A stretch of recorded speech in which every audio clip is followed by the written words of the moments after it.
बद्रीनाथ विश्वम्भरं श्री बद्रीनाथ विश्वम्भरं भक्ति गौरी गणेश नारद नारद मुनि उद्धारणं योग ध्यान अपार लीला श्री बद्रीनाथ विश्वम्भरं श्री बद्रीनाथ विश्वम्भरं शक्ति गौरी गणेश नारद नारद मुनिदारणं योग ध्यान अपार लीला श्री बद्रीनाथ विश्वम्भरं श्री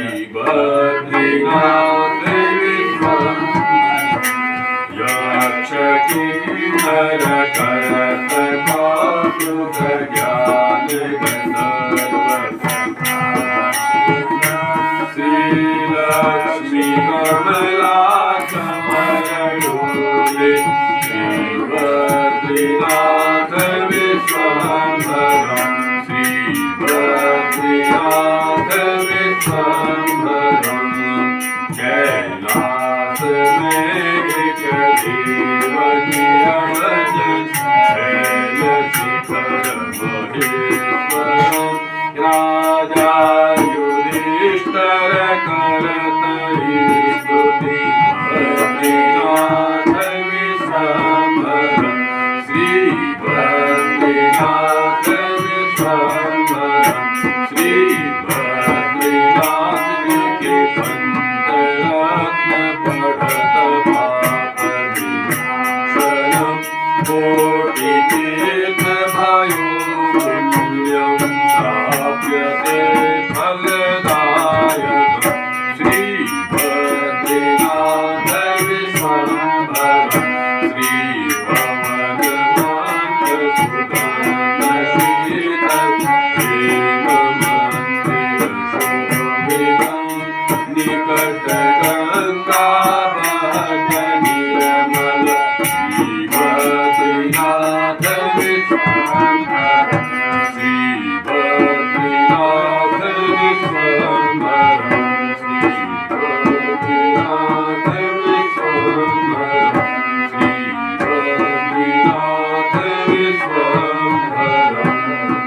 बोले बद्रीनाथ भगवान की ओम वृंदावन बिहारी लाल की ओम मापति महादेव की आदि शक्ति जगदम्बा मैया की ओम मर्यादा पुरुषोत्तम भगवान रामचंद्र की पवन सुत हनुमान की इष्ट देवताओं की ओम सभी संतों की गौ माता की भारत माता की ओम श्रीमद् भागवत महापुराण की।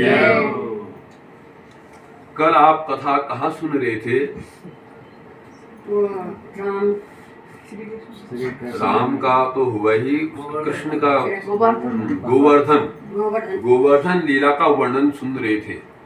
कोई और देवताओं की पूजा में जो भी भोग लगाओ, अगर गोवर्धन पूजा करने का मन हो तो 56 प्रकार के भोग लगाना आवश्यक है। यह आपने कल सुना।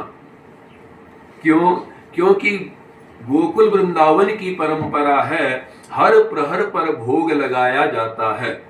एक दिन में 8 प्रहर होते हैं। 7 दिन भगवान ने पर्वत उठाया तो 8 सत्ते 56, इसलिए 56 प्रकार के गोवर्धन को भोग लगाने का नियम बना। अब किसने ये उपद्रव मचाया था? इंद्र ने। वो बारिश कर दी थी ना खूब, तो इंद्र हार गया। अंत में क्या किया उसने? कामधेनु गाय का दूध लेकर भगवान से क्षमा याचना की और उनका अभिषेक किया। कहा कि महाराज मेरे अपराध को क्षमा करो, मेरे पुत्र अर्जुन की आप रक्षा करना। उस समय इंद्र ने भगवान के 2 नाम रखे थे। क्या क्या नाम थे वह? गोविंद और गोपाल। कहा कि इस भगवान ने कहा कलिकाल में या किसी युग में इस गोविंद या गोपाल का जो संकीर्तन करेगा उसके सारे पाप नष्ट हो जाएंगे। क्या कीर्तन बनाया वहां पे? राधे राधे गोविंद गोपाल राधे राधे राधे गोविंद गोपाल राधे राधे राधे गोविंद गोपाल राधे राधे राधे गोविंद गोपाल राधे गोविंद राधे गोपाल राधे गोविंद राधे गोपाल राधे राधे राधे गोविंद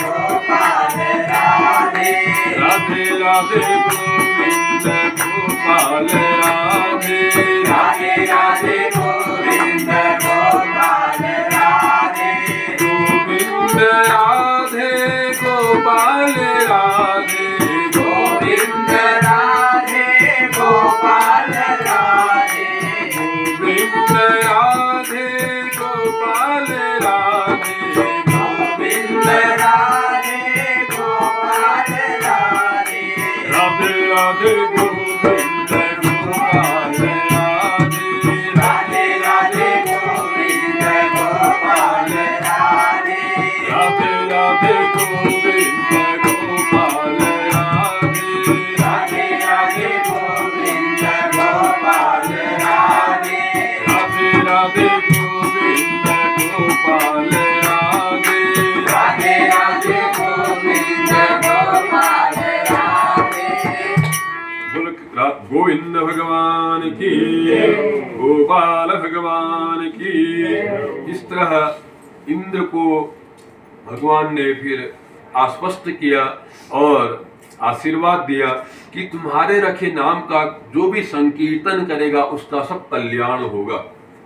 उसके बाद आता है कार्तिक शुक्ल पक्ष था एक बार एकादशी तिथि, अब आने वाली है कार्तिक शुक्ल एकादशी है।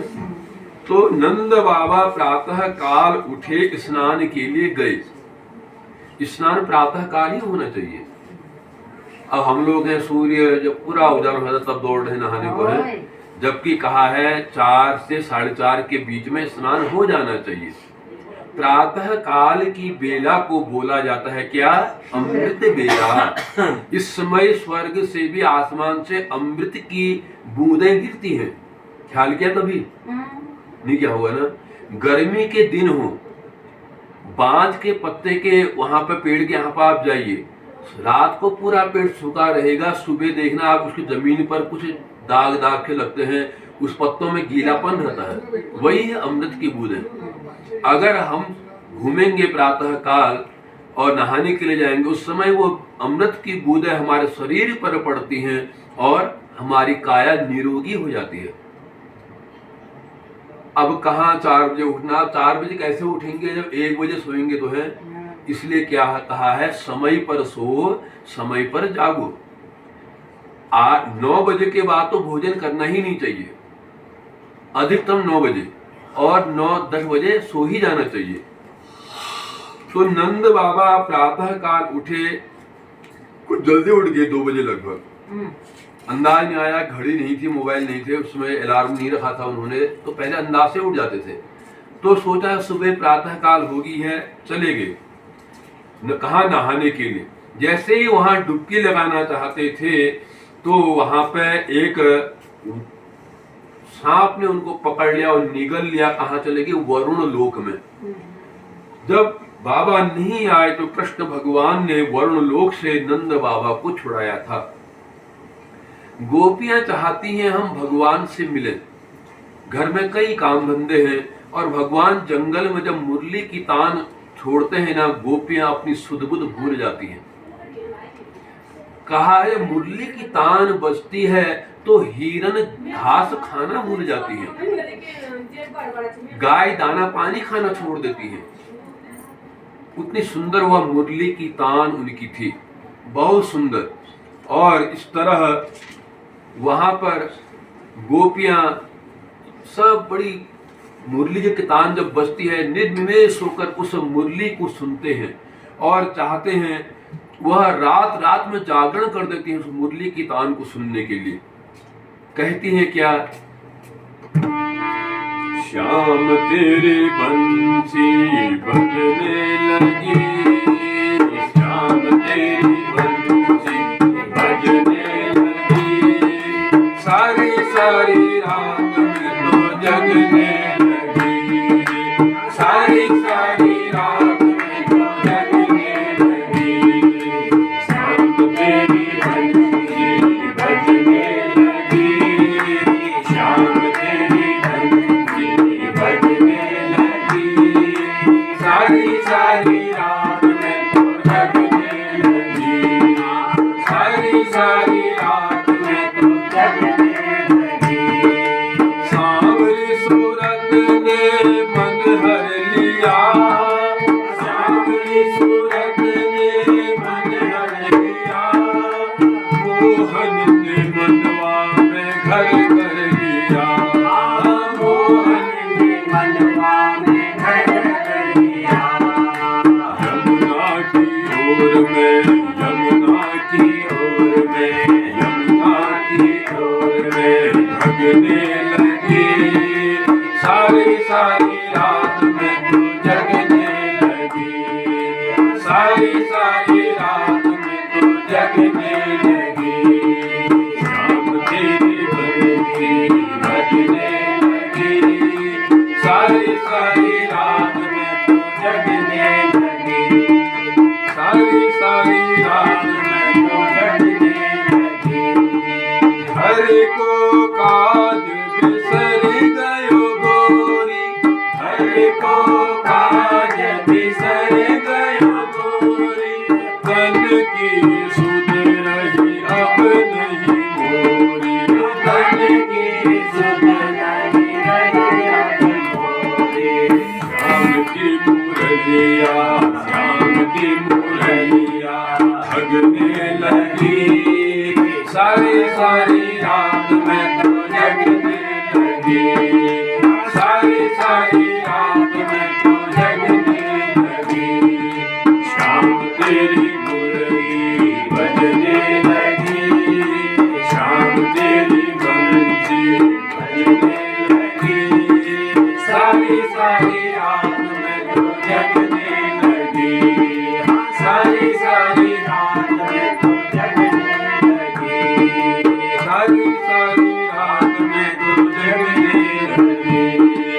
ब्रजमंडल नाचे रे सारा, ब्रजमंडल नाचे रे सारा, ऐसा बंसी जादू डाला, ऐसा बंसी जादू डाला।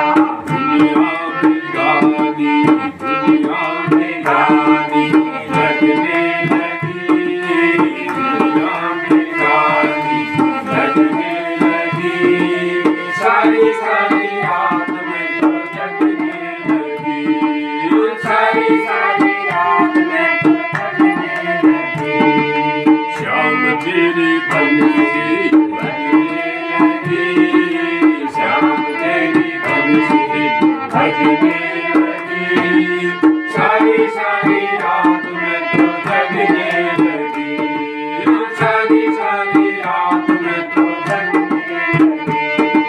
बरसाने की राधा रानी, बरसाने की राधा रानी, इसकी श्याम से प्रीत पुरानी, इसकी श्याम से प्रीत पुरानी। जोड़ी राधा श्याम की, जोड़ी राधा श्याम की, जोड़ी राधा श्याम की, जोड़ी राधा श्याम की सजने लगी, सारी सारी रात में तो जगने लगी, सारी सारी रात में तो जगने लगी, श्याम तेरी बंसी बजने लगी, श्याम तेरी बंसी बजने लगी, सारी सारी रात में तो जगने लगी,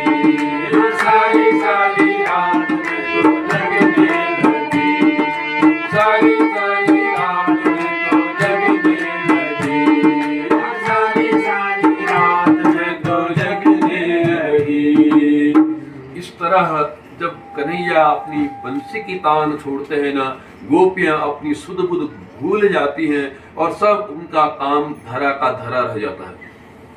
इतनी सुंदर वह बंसी की तान है और गोपियां चाहती हैं हम कृष्ण में मिल जाएं। तो उस समय एक दिन क्या हुआ, कृष्ण ने अपने होंठों पे अधरों पर मुरली रखी और जब बंसी की तान उन्होंने छोड़ी ना, गोपियां अपने घरों पे नहीं रह पाई, दौड़ दौड़ कर भाग भाग कर जहां भगवान बंसी बजा रहे थे वहां पे आ गई। जो गोपियां वहां पे नहीं आ पाई ना, उनकी आत्मा उनके प्राण वहां पर आ गए थे, वह गोपी वहां निर्जीव हो गई थी। इतनी सुंदर बंसी की तान। अब भगवान बंसी बजा रहे हैं, सब गोपियां आ चुकी हैं। उस समय कृष्ण भगवान बोल रहे हैं क्या, स्वागतम वो महाभागा प्रियम किम करवाणि वह वृदस्याना भयं कश्चित् द्रुता गमन कारणम। द्रुता किम कारणम, अरे गोपियों इतनी रात को ये किस कारण से आप यहाँ पर आई हुई हैं? मैं सबका स्वागत करता हूँ, लेकिन अपने घर को छोड़कर आप इस समय यहाँ पर क्यों आई हो? तो गोपियां कह रही हैं, देखो हम इस बंसी की तान को से खींचे खींचे चले आते हैं और प्रभु हमें आपको अपना बनाना है और हम चाहते हैं कि आप हमारे बन जाओ। तो उस समय भगवान कहते हैं, देखो ऐसे स्त्रियों का ये घूमना ठीक नहीं है। तुमने तो अपने पति की सेवा करनी चाहिए थी, सास की सेवा करनी चाहिए थी, अपने बच्चों को देखना चाहिए था, और तुम यहाँ आ गई हो। तो गोपियां कह रही हैं, प्रभु पति की सेवा से, सास की सेवा से क्या होता है? तो भगवान बोल रहे हैं, उससे मैं प्राप्त होता हूँ। जो पति की सेवा करता है ना, जो महिला, और जो अपने सास ससुर की सेवा करता है, भगवान कहते हैं अगर और पूजा न भी कर पाओ, अपने माँ बाप अपने सास ससुर की पूजा कर लो, उनकी सेवा कर लो, वही मेरी पूजा है। ज्यादा देर मंदिर में बैठने की जरूरत नहीं। सबसे बड़ा धर्म स्त्री का क्या है? पति धर्म, पतिव्रता का पालन करना। पतिव्रत धर्म में जो नारी रहती हैं उनको अद्भुत शक्ति प्राप्त हो जाती है।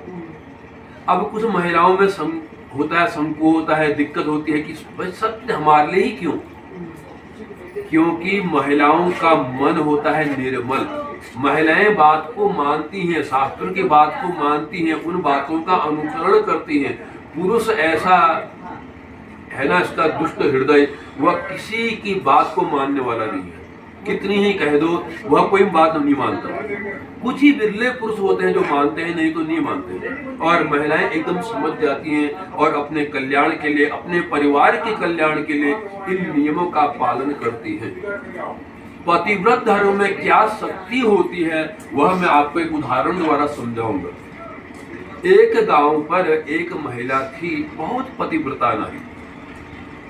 पति ने जो कह दिया वह उसने करना है। माना वह झाड़ू लगा रही हो, पति महोदय आराम कर रहे हैं, कह देंगे चाय पिला दे, तो वो यह नहीं कहती थी देख नीरू मैं झाड़ू लगा रही हूँ। झाड़ू को वहां पर रखेगी, पहले पति को चाय पिलाएगी, फिर अपना झाड़ू गुहार लेगी। क्या आजकल की महिला ऐसा करेंगी? अगर पति ने चाय के लिए कहा ना, झाड़ू लगा रही होगी, अरे देख नीरा मैं झाड़ू लगा रही हूँ, मेरे लिए बना दे चाय है।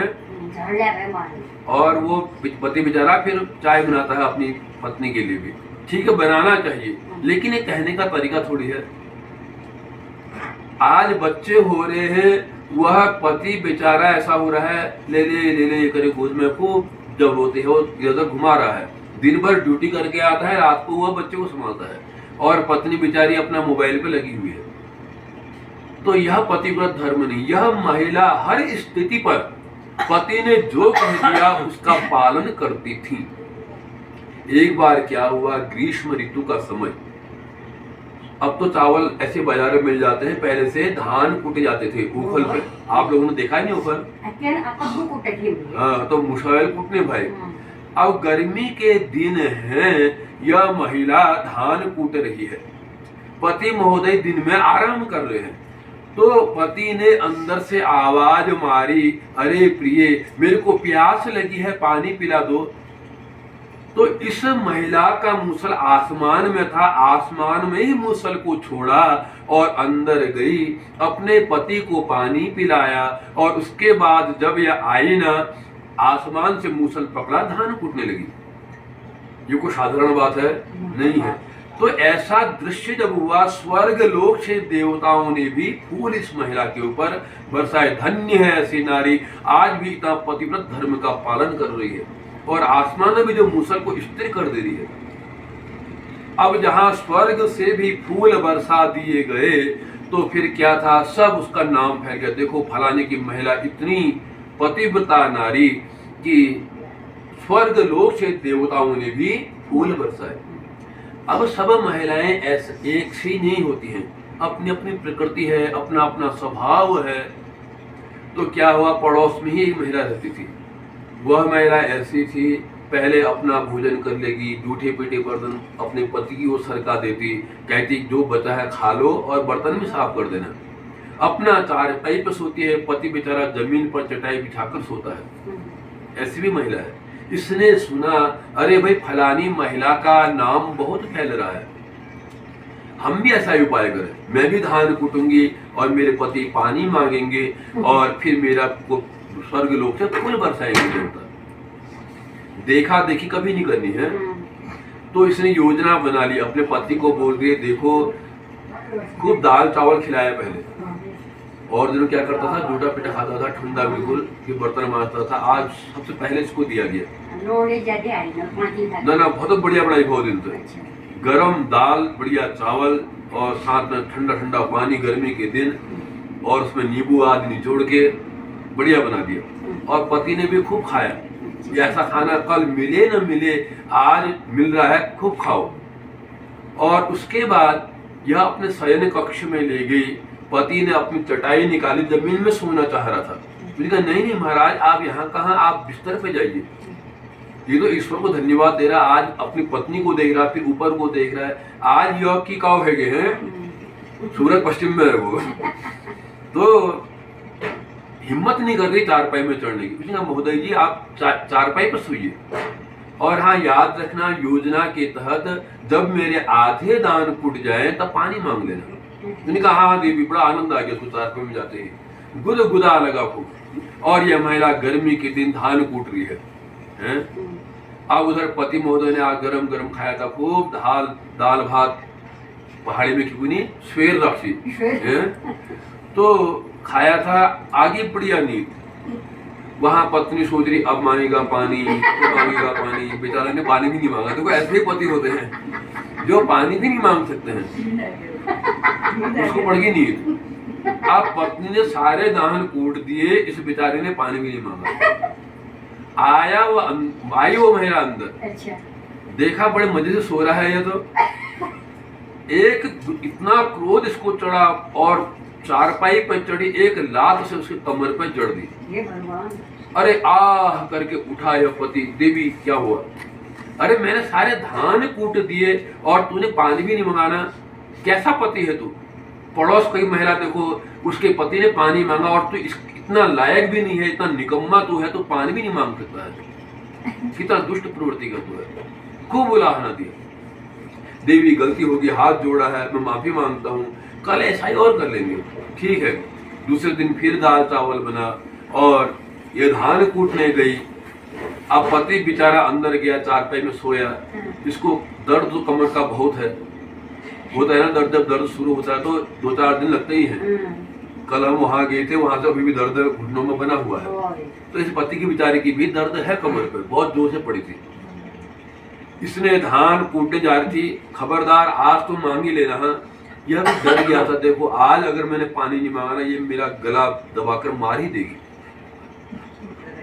आप जैसे आधे धान कूटे, यह क्या कर रहा, सोया नहीं, दरवाजे के छेद से देख रहा है कब इसके आधे धान कूटे, कब मैं पानी मांगू, इतना डरा हुआ है। देखिए इस महिला ने धान आधे कूटे, पति ने आवाज मारी, अरे प्रिय मेरे को पानी की प्यास लगी है, पानी पिला दे। इसने उसका मूसल उस समय कहाँ पर था, ऊखल में था। इसको याद आया, अरे फलानी महिला का मूसल तो कहाँ था, आसमान में था, और आसमान मूसल उछाला, इसी के सर पर पड़ा और मर गई। देखिए, दो महिलाओं का चरित्र है। एक महिला पतिव्रता नारी जिसके ऊपर देवता भी फूल बरसाते हैं, और एक महिला है जो पति को परेशान करती है, उसकी यह गति होती है। इसलिए पति की इज्जत करनी चाहिए, घर में सास ससुर को सम्मान करना चाहिए।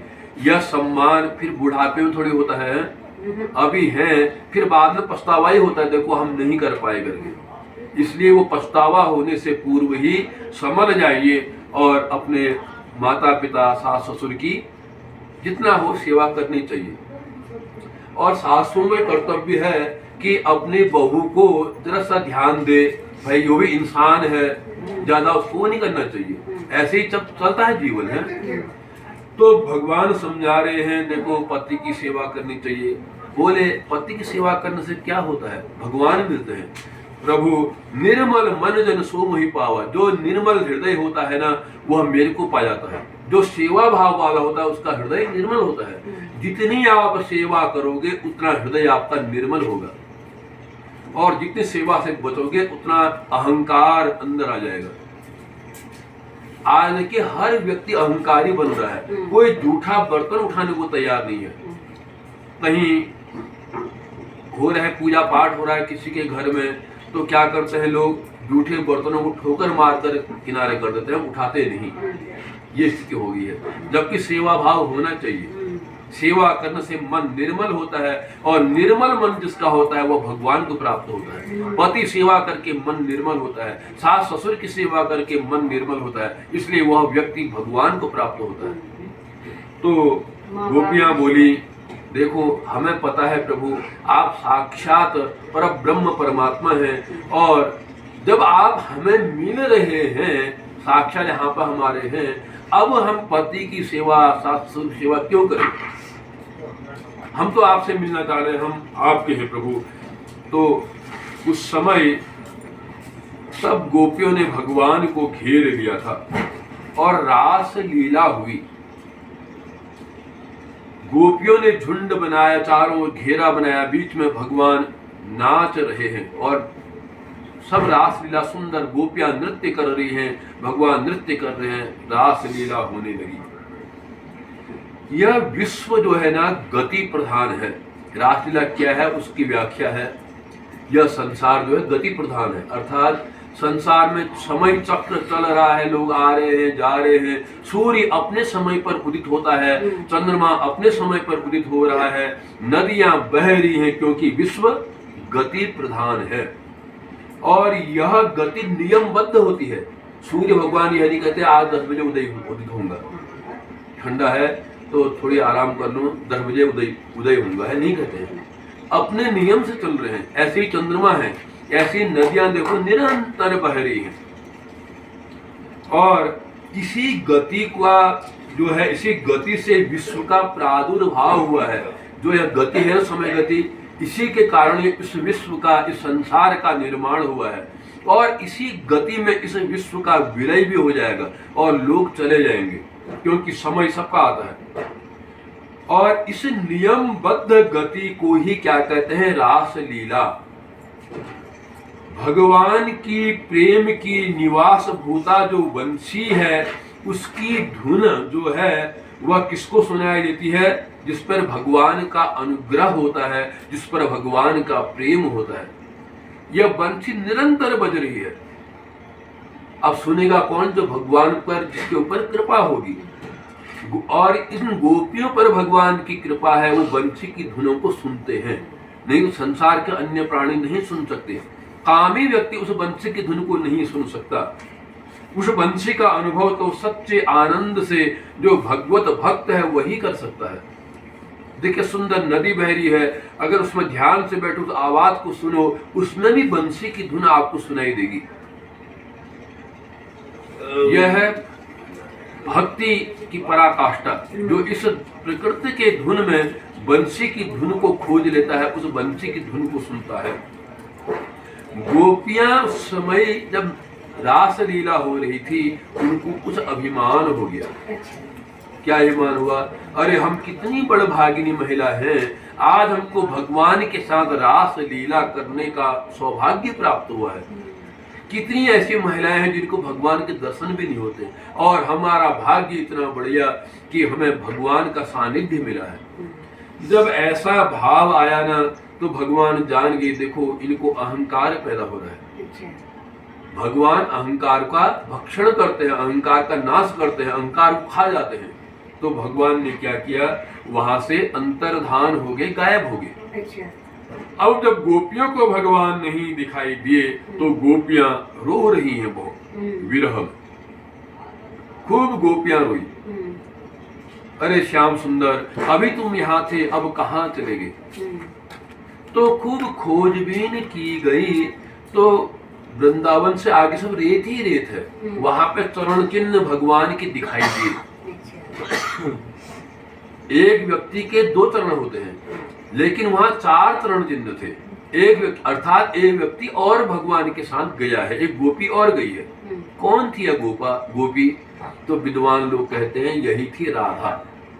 वैसे श्रीमद् भागवत में कहीं पर राधा जी का स्पष्ट नाम कहीं पर नहीं है। इतनी बड़ी भागवत और राधा का नाम इसमें न होना बड़ा आश्चर्य होता है।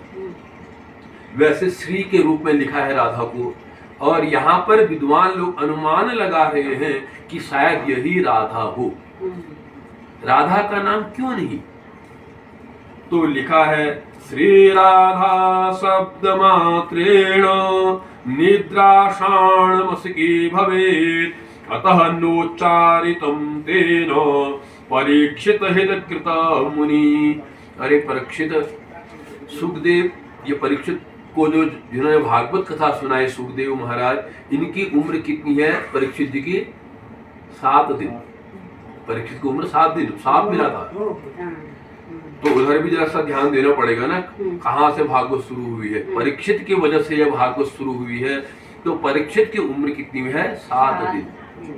और इनको सुनाने वाले कौन है कथा को? सुखदेव। सुखदेव जी राधा जी को अपना गुरु मानते हैं, और गुरु का बार बार नाम नहीं लिया जाता। हाँ, गुरु का बार बार अपना नाम लियोगे तो जो गुरु मंत्र है उसमें कमी आ जाती है, और गुरु की उम्र भी कम होती है उससे। पहले से महिलाएं अपने पति का नाम नहीं लेती थी, क्योंकि वह अपने पति को अपना गुरु मानती थी, इसलिए नाम नहीं लेती है। क्योंकि विवाह के दिन पति उनके कान में एक मंत्र देता है, उस समय गोत्र बदल जाता है, और उसके बाद उस दिन से पति उनका गुरु हुआ। आज तो सब नाम ले रही है।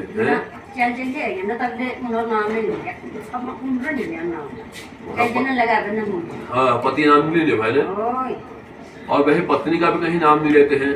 और पति का नाम लेने से क्या होता है? पति की उम्र कम हो जाती है, तो इसलिए पति का नाम नहीं लिया जाता। लेकिन आजकल के विषय में कहा गया है, आजकल जो है महिलाएं अपने पति को अपना मित्रवत देखती है, न कि गुरुवत। तो मित्र का नाम ले सकते हैं, और लेकिन गुरु मानती हो अपने पति को, तो फिर नाम लेना वर्जित है। कम से कहीं पर बहुत आवश्यक है तब नाम लो। एक महिला का नाम, पति का नाम था जगदीश, तो सब लोग ओम जय जगदीश हरे कहते थे, वो महिला कहती थी ओम जय उनकी सहरे है। ऐसा भी नहीं भाई, जगदीश वहां पर बोल सकते हैं, जहाँ पर बहुत जरूरी है वहां पर बोलिए, अन्यथा व्यर्थ है अपने पति का नाम लेना, तो यह ठीक नहीं। और राधा शब्द में र अक्षर से ही सुखदेव जब बोल देते राधा रा कह देंगे, तो 6 महीने की समाधि उनको लग जाया करती थी। इतने गुरु भक्त थे वो। अब जजमान जो है 7 दिन का है, और परीक्षित महाराज या सुखदेव महाराज ने अगर राधा शब्द बोल दिया होता तो 6 महीने के लिए वह समाधिस्थ हो जाते। तो कौन सुनाता फिर भागवत? तो इसलिए इस श्रीमद् भागवत में राधा शब्द का उच्चारण नहीं है। और सुखदेव जी, सभी गोपियां फिर बहुत विरह में रो रही हैं।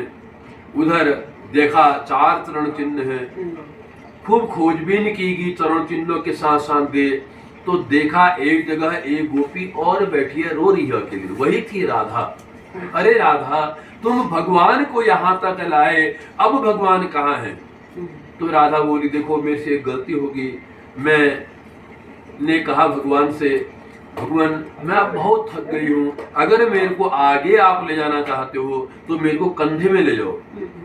भगवान ने कहा, अच्छा राधा तो कंधे में बैठना चाहती है। भगवान झुके, जैसे ही मैं कंधे में बैठना चाहती थी भगवान वहां से अंतर्धान हो गए। तब से मैं भी यहाँ पर बैठकर रो रही हूँ। अब राधा सहित सब गोपियां भगवान की तलाश कर रहे हैं और बड़े बेचैन वो हैं। पूछ रहे हैं वहां कदम्ब के वृक्षों से, अरे कदम्ब के वृक्ष, उस श्याम को तुमने देखा? हे तुलसा, क्या हमारा कन्हैया कहाँ होगा? क्या तुमने देखा? बताओ। सब यमुना नदी के किनारे आ गई है और उस यमुना जल पर उस अपने श्याम को निहार रही हैं, देख रही हैं। यमुना से पूछ रही हैं, अरे यमुना, हमारा श्याम कहाँ होगा? वहां पर खूब गोपियां रोई।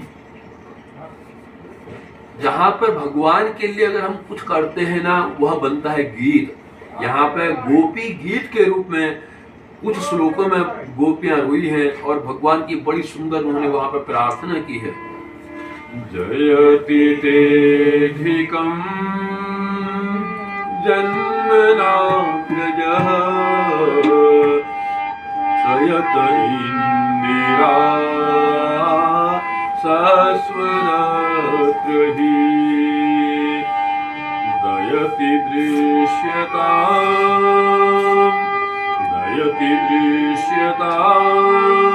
वीक्षुतावका त्वयि धृता सवस्त्वां विचिन्वते विषय जलाप्ययात् व्यालराक्षसात्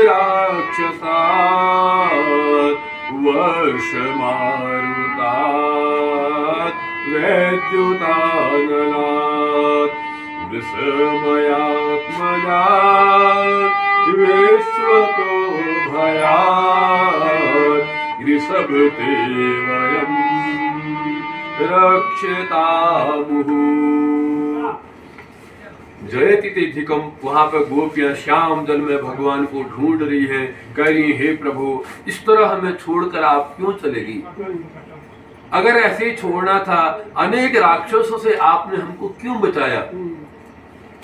ये अघासुर और वृकासुर आदि तमाम राक्षस आए, उनसे हमें क्यों बचाया? अगर इस तरह हमें छोड़कर जाना था। खूब वहां पर रोई और यही रोने का जो उन्होंने वहां पर वो किया, स्तुति की, वही बन गया गोपी गीत। बहुत सुंदर गीत है, बहुत लंबा है। तो खूब रोई जब सारा अभिमान आंसू से में बनकर निकल गया। अब जब अभिमान नहीं रहा तो भगवान प्रकट हो गए। कहा, गोपियों अपने घर जाओ, बाद में कभी रास लीला फिर करेंगे।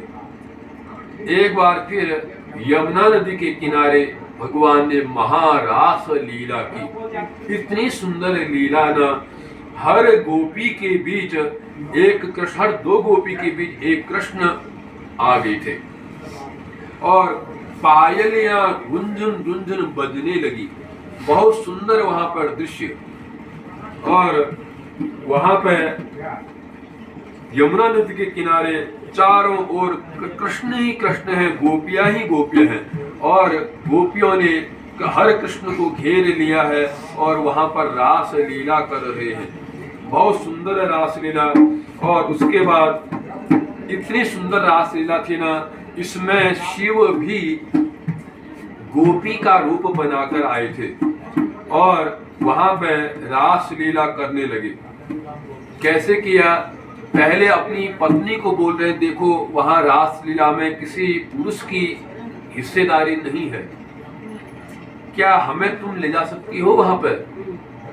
तो वह पार्वती बोल रही है, भाई वहां कैसे तुम्हारा प्रवेश होगा? वहां तो सब महिलाएं ही होंगी, गोपियां ही होंगी। अरे पार्वती, मेरे को कैसे ही वहां पर पहुंचा दे। क्या कह रहे हैं? एक दिन वो भोले भंडारी बन के मिलती नारी, वृंदावन आ गए, वृंदावन आ गए। भंडारी बन के नाई वृंदावन आ गए हैं, वृंदावन आ गए हैं। पार्वती जी मना के हारी, ना माने पुरारी, वृंदावन आ गए हैं, वृंदावन आ गए हैं। पार्वती से बोली मैं भी चलूंगा तेरे साथ में, तेरे साथ में।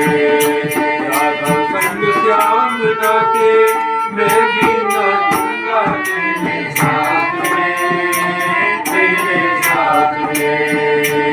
रास रचेगा, रास रचेगा तुझे मारी, हमारे प्यारी वृंदावन आ गए हैं, वृंदावन आ गए हैं। वो भोले भंडारी के नारी वृंदावन आ गए हैं, वृंदावन आ गए हैं। ओ मेरे भोले स्वामी कैसे ले जाऊं तुझे रास में, ओ रास में। मोहन के सिवा वहाँ कोई पूछ ना जाए रास में, ओ रास में।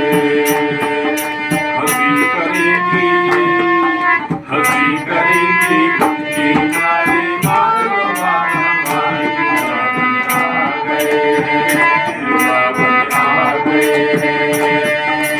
एक दिन वो भोले भंडारी बन के उनकी नारी, वृंदावन आ गए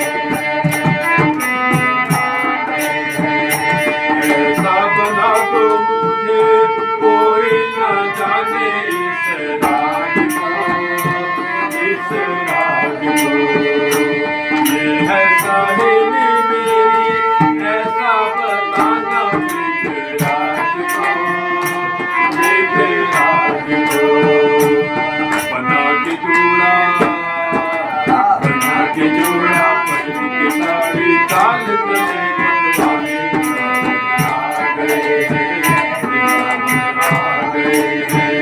एक दिन वो भोले भंडारी बन के नारी, वृंदावन आ गए हैं, वृंदावन आ गए हैं। देखा मोहन ने सब समझ गए वो सारी बातें, सारी बातें। ऐसी बजाई बंसी चुप भोले भोलेनाथ रे, भोलेनाथ रे। सर से सरक गई जब साड़ी, सर से सरक गई जब साड़ी, मुस्काए वृंदावन आ गए हैं, वृंदावन आ गए हैं। भोले भंडारी बन के मेरी नारी, आ गए हैं, वृंदावन आ गए हैं। पार्वती की मना की हारी, हमारे त्रिपुरारी, वृंदावन आ गए हैं, वृंदावन आ गए हैं। सुंदर रासलीला होने लगी और वहां पर शिव जी भी उस रास लीला में प्रवेश कर गए। कैसे कर गए? अपनी पत्नी के सहारे। और पार्वती जी बोली देखो मेरी सहेली आई है, शिव जी भी साड़ी आदि पहनकर वहां पर रासलीला में उन्होंने प्रवेश किया। और भगवान ने ऐसी धुन बजाई ना, उनके जो सर से साड़ी है वो सरक पड़ी और भगवान हंसने लगे, लेकिन किसी को अंदाज नहीं आया और सुंदर रास लीला होने लगी। और उसके बाद इतनी बड़ी यह रात्रि थी